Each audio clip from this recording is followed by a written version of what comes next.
it was a living nightmare. Just the shock, it's just disbelief. I don't know that I can put it into words.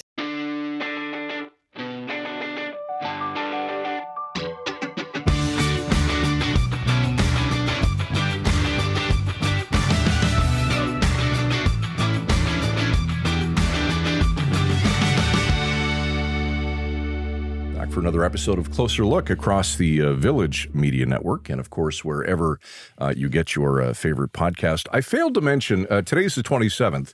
On Tuesday, a month to Christmas. Do you believe that? Is it really? Well, that's the way it works. I've done nothing. 25th to 1 month to the 25th to the next month. I've done nothing. I've done nothing to prep for that. Well, I haven't either. I'm lucky. That's okay. I just kind of show up, and it's all done. I'm spoiled that way. I had two good jokes, but I will use neither. At least not while the cameras are rolling. No. Okay, no guest today, but we are going to have an important conversation about healthcare. And on this podcast, it seems to be a topic of conversation that continually surfaces and resurfaces. Yeah, I feel like when looking back on our episodes, we do talk a lot about the healthcare in this country. We do, which is, it's an issue on people's minds. Lately, we've had conversations about dementia and whether the healthcare system is prepared for the tsunami of dementia, as the doctor described. Right. It. We've talked about vaccines on this show and measles cases. Yep. We've talked about gambling addiction, which is a healthcare issue as well, sure. right? And we sadly also had the mother of Finlay Vanderwerk and Hazel Vanderwerk who was on our show talking about her son, Finlay, who, as a lot of people know by now, in Ontario, it's a very big case. He was 16 years old and died after waiting more than 8 hours in emergency, first in Oakville and then transferred to St. Kitts Hospital. A very powerful interview with her and what her and her family are advocating for, a law that will set wait times, especially for children. Especially for children. We talked a lot about that. We talked about hallway healthcare. Our team at the Trillium has done all kinds of reporting on that. The Trillium's done some new reporting on long-term care homes as well that I think we're going to talk about next week on the show. That'll be one of our episodes. For sure. So it's always an issue. And when you read the headlines, as we do every day, there's always something new coming out about healthcare. I got to give a shout out to CBC Marketplace this week. It's crunched some data with the Montreal Economic Institute talking about how roughly 500,000 Canadians actually left emergency rooms before seeing a doctor just last year. Wow. 500,000 Canadians. And it's worse in certain provinces than others. Ontario actually did pretty well. I believe it was 5% of patients left the ER before actually seeing a doctor. But it really speaks to the issue of, like, we've all kind of been there when you're sitting in ER and you're like, I'm never going to see anybody, right? Especially if it's not that serious of an issue. When it's hour after hour after hour, you just think it's just not happening. And there's no clock, like, countdown telling you when you're gonna be seen, right? And there was another report that came out this week as well. From 2nd Street. They call it their died on a waiting list report. Mm-hmm. It's an annual thing, I think. It started coming out, I think, back in 2020, and of course they're out with their latest and some staggering numbers that shows just under 24,000 deaths across the country, and I think just over 10,000 in the province of Ontario, 10,634. Just over 1,400 deaths related to people waiting on surgeries, and over 9,000 deaths people waiting for diagnostics. That's amazing. It is amazing. Doesn't necessarily mean that these people died while waiting for it. They didn't die because they didn't get there. That is true, but just they died while they were waiting, right? Yeah. Which is, it's just an eye-opening number. And I remember that became an issue as well during the last provincial election campaign. That number of like 11,000 deaths. Bonnie Crombie, the Liberal leader at the time, had it on her bus, right? Because she got it. She got it from just a long story short, she put this number on her bus. 11,000 people in Ontario died waiting for surgeries last year. Sinead Dougall, one of our reporters at the Trillium, said that's not accurate, and went and did some digging on it, realized that they'd kind of been lost in translation. It was this organization, 2nd Street, that put out the figures, but like you said, it included surgery wait times and diagnostics wait times. Yeah. Well, somehow along the way that picked up to just mean 11,000 people died while waiting for surgery. Yeah. One of the unions used that in one of their press releases, later said, sorry, we shouldn't have done that. Yeah. But along the way, the Liberals picked it up and put it on the side of their bus. But either way, oops, it's not a great look. But the reality is wait times for things across the healthcare system are impacting a lot of Canadians, a lot of Ontarians, and it's an issue. I think of the reporting the Trillium's done in the past too about hallway healthcare and about how Doug Ford promised to end hallway healthcare and it hasn't happened. No, it's actually worse than it was before. And I think to me, and I've been a journalist for a long time, and I've never really been able to get my head around just how complicated and complex the healthcare system is. There's so many moving parts, and it's a public healthcare system, right? So it's all publicly funded, and there's a lot of different things at play and tug of wars at play about where the resources go, right, and how much money we can actually spend on this. And so there's all kinds of debate around what we do with this. But every time we see these numbers, you realize how much it does impact people. And we all have our own personal stories of course. Waiting, right? Waiting. I think it was just seeing all this stuff this week, it's a good opportunity for us to revisit part of our conversation with Hazel, just to, again, refresh everyone's memory. She rushed her son, a 16-year-old son, Finlay, to the hospital in Oakville, and within 9 hours, he had died. And it was 8 hours and 22 minutes. 8 hours and 22 minutes, right? And they've now filed a lawsuit against the local healthcare organization that runs the hospital. Right, yeah. But they're also demanding a coroner's inquest. They're looking for answers, and they want to pass a law that sets out wait times that the hospitals cannot exceed. Right? Yeah. And they're looking for answers. And sometimes, as we learned from our conversation with Hazel, to get those answers, you have to fight like this. You have to file lawsuits. You have to demand coroner's inquests, because sometimes that's the only way it happens, and it will take a long time. And as she made clear in our conversation with us, she's ready for that. She's ready for that battle. It's going to be a long time coming. So we're going to hear from Hazel Vanderwerken tonight. This is a conversation we had just a couple months ago. Hazel, this is a difficult question to ask, but at this point, I just can't imagine as a parent what you're going through, because you've taken your child to the emergency department, you've waited all night for this kind of care, and it's just getting progressively worse. Do you even remember what was going through your mind at that time between the transfer from Oakville to Sick Kids? Terror. Mm-hmm. I was in a complete state of terror, sitting in the ambulance at the top, Finlay's head right beside me, and all of those doctors just ready to pounce in case anything happened. So I can't. Terror is the only word that I think that conveys a little bit of how that felt. Yeah, and you eventually get to Sick Kids that day. And were you able to speak to him on the ride there? What happened when you got there? Finlay was intubated early on in Oakville, so only a few hours after seeing the doctor. That was the last time that we saw Finlay conscious. I'm so sorry, Hazel. Can you tell us when you got to Sick Kids what happened? Did you see teams right away? What happened when you arrived there? It was like something out of a movie, really. Just doctors coming out of everywhere. I don't know. There must have been about 20 people. They just got him in immediately into surgery, and which was the only thing that was possible. And as a last resort to save his life was to put him on an ECMO machine, which is life support. It takes over the function of heart and lungs. And it's at some point, Hazel, the doctors came to you, if I understand this correctly, to tell you that there's not much more they can do, that you have a difficult choice to make. How did they say that to you?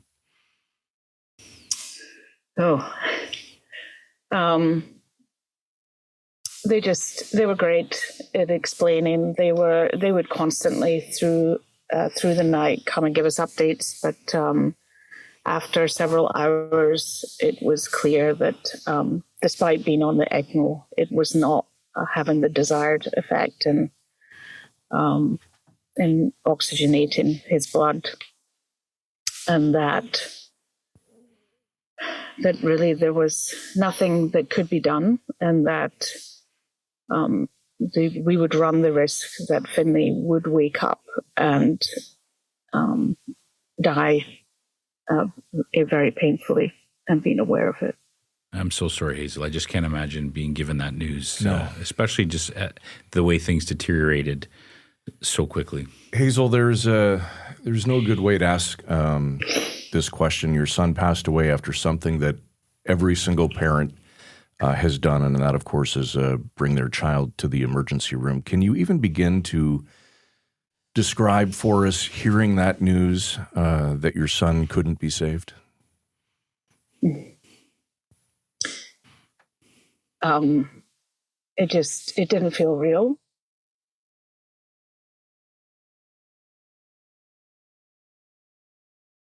It was a living nightmare. Just the shock, it's just disbelief. I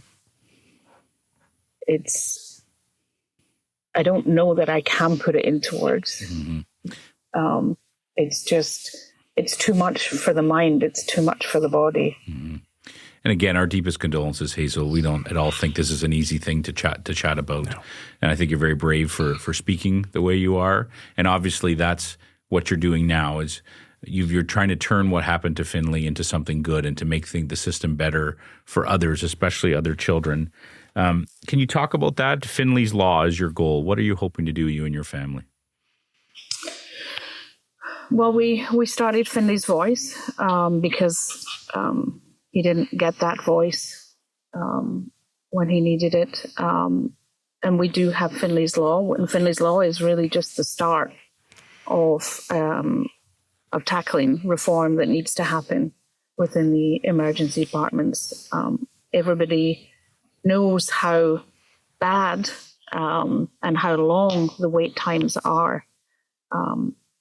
But yet we seem to be complacent because nothing has changed. And this is not a problem that has just started in the last few years or even COVID time. This is something that has been progressively getting worse. Mm-hmm. And for us as Finlay's parents, it doesn't even feel like a choice. It feels like we have a responsibility to help with that change and to help make sure that things are reformed and things are done.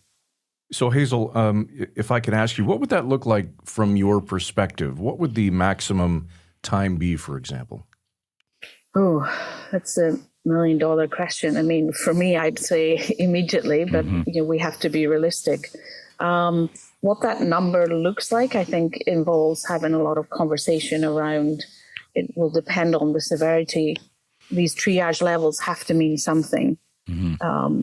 Why do we have standards? Why do we have this and have had it since 1999, and we don't comply with it? So we have to look at the levels and really be realistic of how quickly does a child is very different from an adult and is much more vulnerable, and we need to take that into consideration. Have you had a chance to speak with anyone in the Ford government? I spoke with a couple of local MPPs here, and we have been reaching out to Ministry of Health, and we now actually have an appointment to sit down with Sylvia Jones and to discuss Finlay's Law and everything that really is happening. You've also called for a coroner's inquest. Has there been any progress on that? And I guess it's an obvious question, but what do you hope an inquest would accomplish? So to answer your first question, we have not heard back other than that they are considering. So I think they get 60 days to come back and give an answer for a yes or no. So we're still waiting. Mm-hmm. As to what we hope to achieve is really that an in-depth investigation is carried out within the medical profession to look at what happened and what needs to be changed and reformed. Mm-hmm.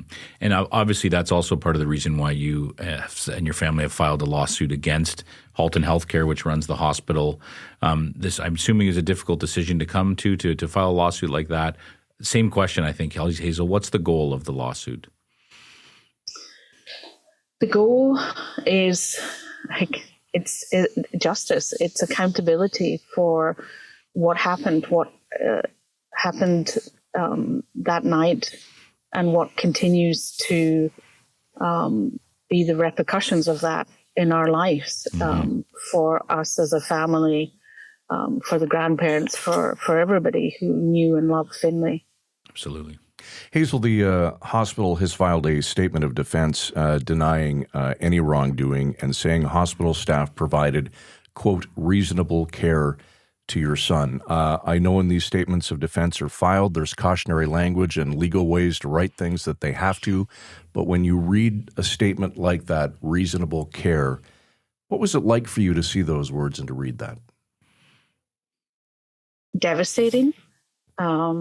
I remember reading them and being shocked and disappointed and so angry.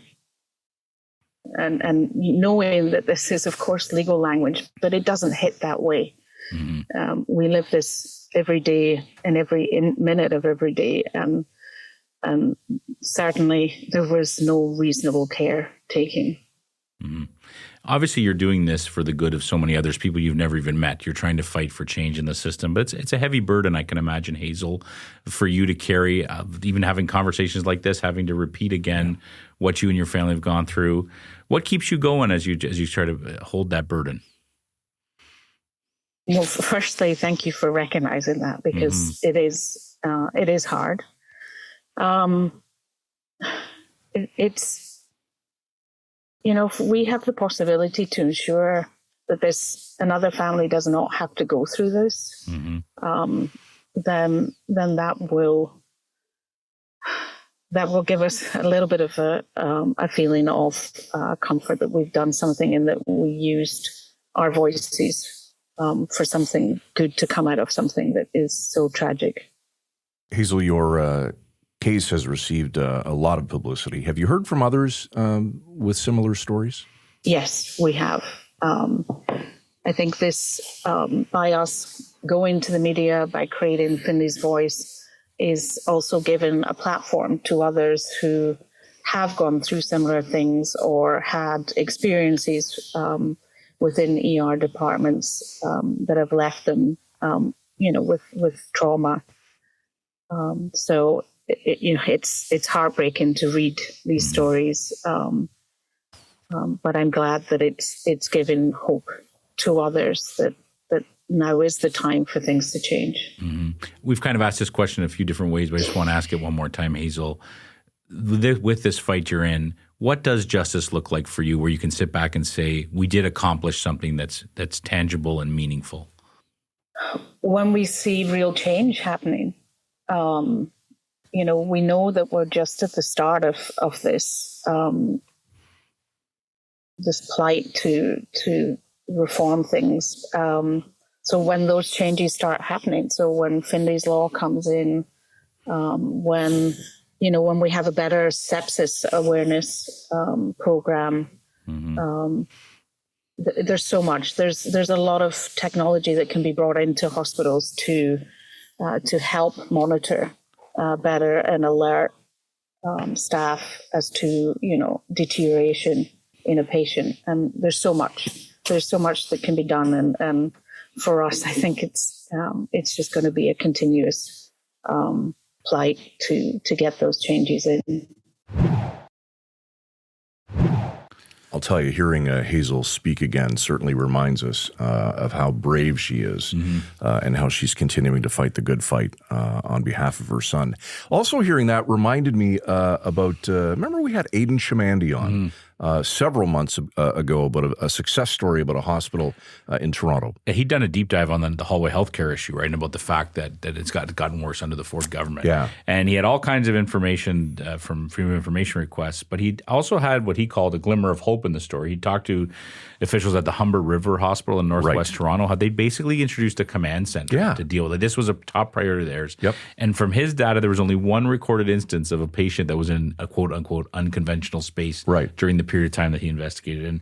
And they made it a priority. And they used technology. Yes. They used, analytics, obviously, to help them figure this out. It just begs the question, like, if something is good is happening somewhere, is it who decides let's do this everywhere? But they don't. They're all independently run organizations, right? But at some point, you got to look at the other guy and say, man, something's working here. Don't you think the health minister or the health ministry would, kind of stand up, take notice, and say, wait a minute, we have a solution here that just might work. Let's roll this thing out. Yeah, absolutely. It's a great question. We'll be having a lot more conversations like this, I think, in the future. All right. We absolutely will. Closer look at villagemedia.ca. What do you think about the healthcare system in Ontario? We would love to hear from you. Again, closer look at villagemedia.ca. Tonight's show produced by Derek Turner. For Michael Friscolanti, our editor-in-chief here at Village Media, I'm Scott Sexsmith. Thanks for watching. We'll see you tomorrow night, Friday edition of Closer Look at 7 o'clock. Frisco and Scott's Wardrobe provided in part by Moores, Sault Ste. Marie.